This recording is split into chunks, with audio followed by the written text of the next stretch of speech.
Este video se trata del origen del Imperio Ruso.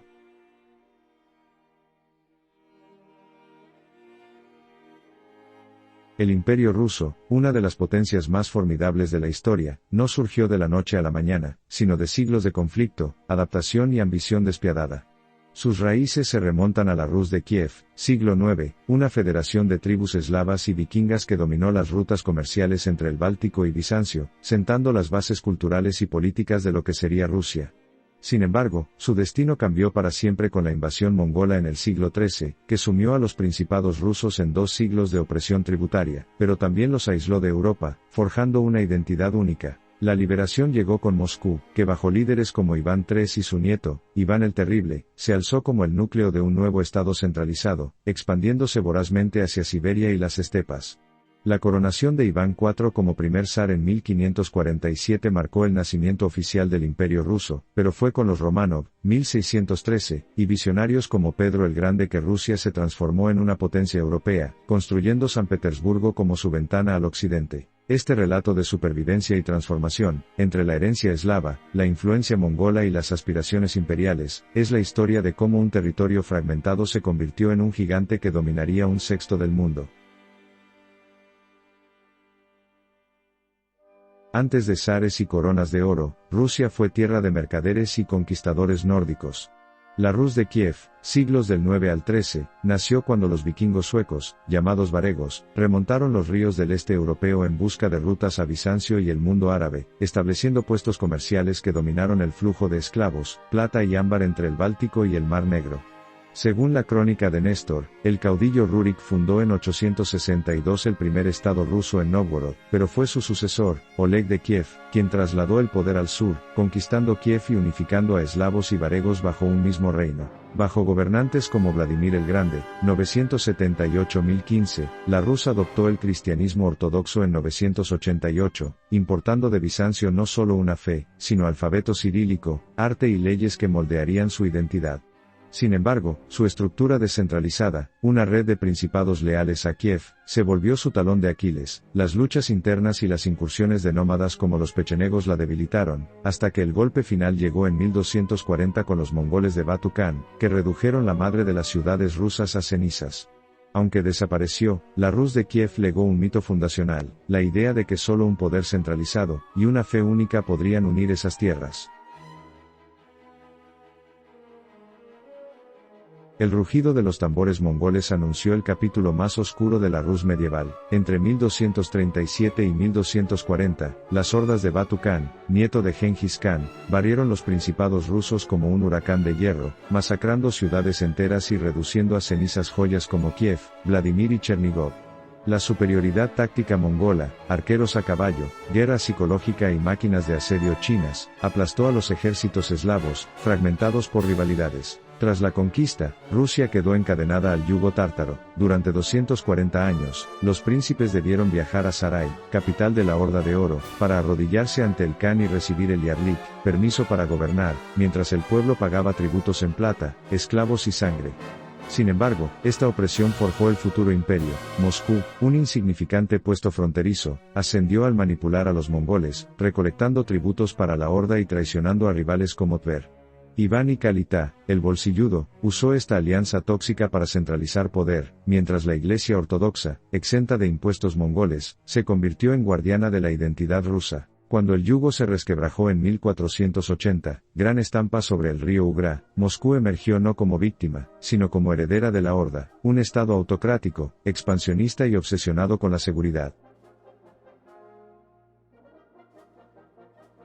El 16 de enero de 1547, un adolescente de ojos penetrantes llamado Iván IV se convertía en el primer monarca coronado como zar de todas las Rusias, un título que evocaba el legado de los césares bizantinos y anunciaba el nacimiento del absolutismo ruso.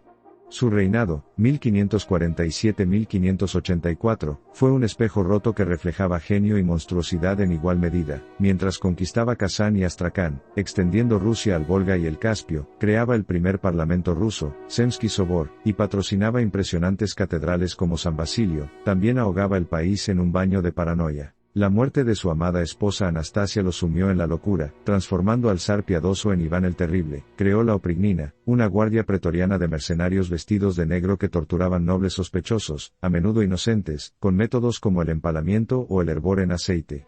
Su crueldad culminó en 1570 con el saqueo de Nóvgorod, donde masacró a miles de ciudadanos creyéndolos traidores.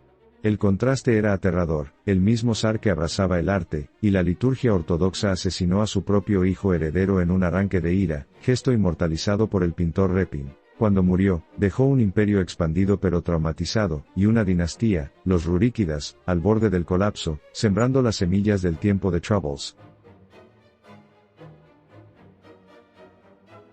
Entre 1598 y 1613, Rusia se sumergió en el caos absoluto, una sucesión de falsos zares, invasiones polacas, hambrunas bíblicas y revueltas campesinas que casi borran al estado moscovita del mapa. Todo comenzó cuando Fiódor I, el último zar Ruríkida, murió sin herederos, dejando el trono a Boris Godunov, un talentoso pero maldito regente acusado de asesinar al niño Dmitri, el legítimo heredero. Cuando una hambruna mató a un tercio de la población, 1601-1603, el pueblo vio el castigo divino. Apareció el primer falso Dmitri, un impostor apoyado por nobles y Polonia que desató una guerra civil. Tras su asesinato, los polacos ocuparon el Kremlin, 1610, profanando catedrales ortodoxas e intentando coronar a un príncipe católico como zar. Moscú se salvó por dos milagros: Kuzma Minin, un carnicero que financió un ejército popular, y Dmitri Posarsky, el general que liberó la capital en 1612. La elección de Mijaíl Románov, un adolescente de 16 años, como zar en 1613 no fue triunfal, sino un acto desesperado. Su familia tenía lazos con Iván el Terrible, pero estaba lo bastante alejada de las traiciones recientes. Así nació la dinastía que gobernaría Rusia por 304 años, aprendiendo la lección clave: sin autocracia férrea, el país se despedazaba. La elección de Mijaíl Románov como zar en 1613 marcó el inicio de la dinastía que transformaría Rusia de un devastado estado postguerra civil en el imperio más extenso del mundo. Los primeros Románov consolidaron el poder central. Alejo I, 1645-1676, sofocó revueltas como la de Stenka Razin mientras incorporaba Ucrania tras la guerra con Polonia, 1667.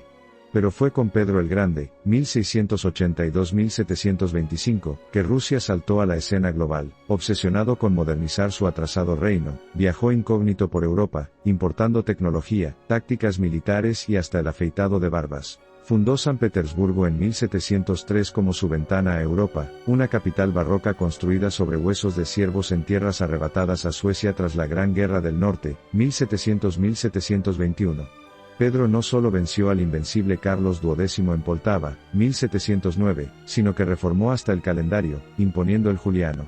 Sus sucesoras femeninas, como Catalina I e Isabel, mantuvieron el impulso, pero fue Catalina la Grande, 1762-1796, una princesa alemana sin sangre Románov, quien llevó el imperio a su cúspide, aplastó rebeliones como la de Pugachov, anexó Crimea, 1783, y repartió Polonia con Prusia y Austria. Bajo los Románov, Rusia dejó de ser un remoto principado para convertirse en un coloso euroasiático, aunque su grandeza se construyó sobre la servidumbre de millones, y una autocracia cada vez más represiva.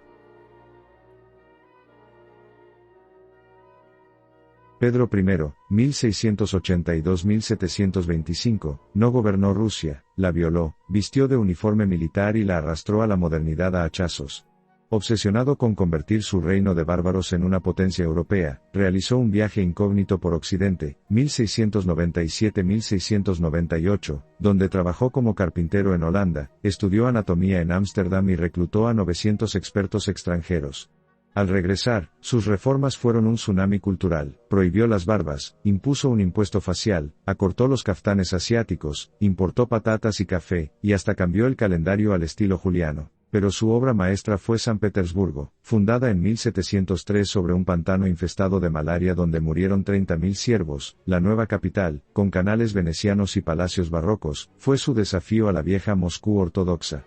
Militarmente, aplastó a Suecia en la batalla de Poltava, 1709, usando tácticas aprendidas de los europeos, y creó la primera armada rusa desde cero.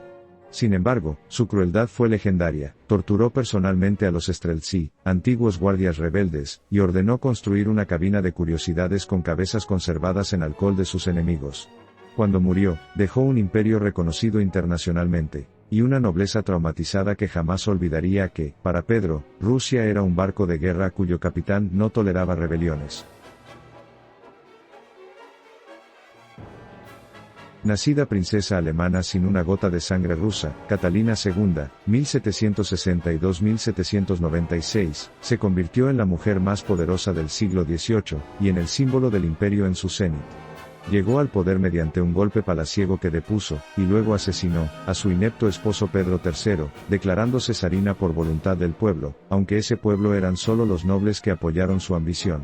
Culta, implacable y sexualmente liberada, sus cartas a Voltaire y sus 22 amantes, incluido Potenkin, escandalizaron Europa, modernizó Rusia con un barniz ilustrado, fundó escuelas, promovió la vacunación y escribió constituciones que jamás aplicó, pero su verdadero legado fue la expansión territorial. Anexó Crimea tras vencer a los otomanos, 1783, repartió Polonia en 3 ocasiones, 1772-1795, y colonizó Ucrania y el Cáucaso.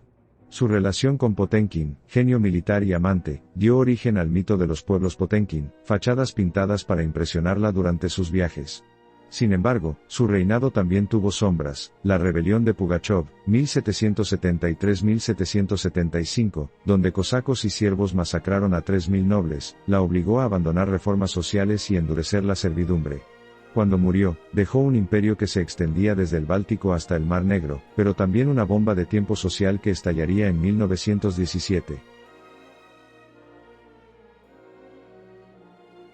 El imperio ruso no fue solo un territorio, sino una civilización forjada entre 2 mundos, Europa y Asia, tradición y modernidad, autocracia y caos. Desde los varegos del siglo IX hasta los Romanov del XIX, su historia fue una paradoja constante, un estado que imitaba a Occidente mientras lo despreciaba, que conquistó Siberia con cosacos analfabetos pero produjo a Tolstói y Tchaikovsky. Su modelo de gobierno, centralización férrea, culto al líder y expansión territorial sin piedad, se convirtió en un ADN político que sobreviviría al colapso del zarismo en 1917, renaciendo en la URSS y hasta en la Rusia moderna. Las contradicciones definieron su grandeza. Pedro el Grande occidentalizó a golpes, pero su capital, San Petersburgo, se construyó con mano de obra esclava. Catalina predicó la Ilustración mientras encadenaba a los siervos, y la Iglesia ortodoxa bendijo imperios mientras quemaba herejes. Este legado dual explica por qué Rusia, incluso hoy, sigue obsesionada con su destino excepcional, un tercer Roma que resiste invasiones, mongoles, napoleónicos, nazis, pero nunca asimila conquistadores. Cuando Nicolás II abdicó en 1917, no cayó un régimen, sino un universo, el de zares que gobernaban como dioses, de campesinos que veneraban al padrecito zar mientras quemaban mansiones, y de una inteligencia que soñaba con Europa pero temía al populacho. Comprender este legado es descifrar no solo el pasado ruso, sino su presente y futuro. El imperio ruso no nació por accidente, sino como obra de titanes y víctimas, de príncipes que negociaron con mongoles para sobrevivir, de zares que rompieron tradiciones a hachazos, y de millones de siervos anónimos cuyos huesos pavimentaron carreteras hacia el Pacífico.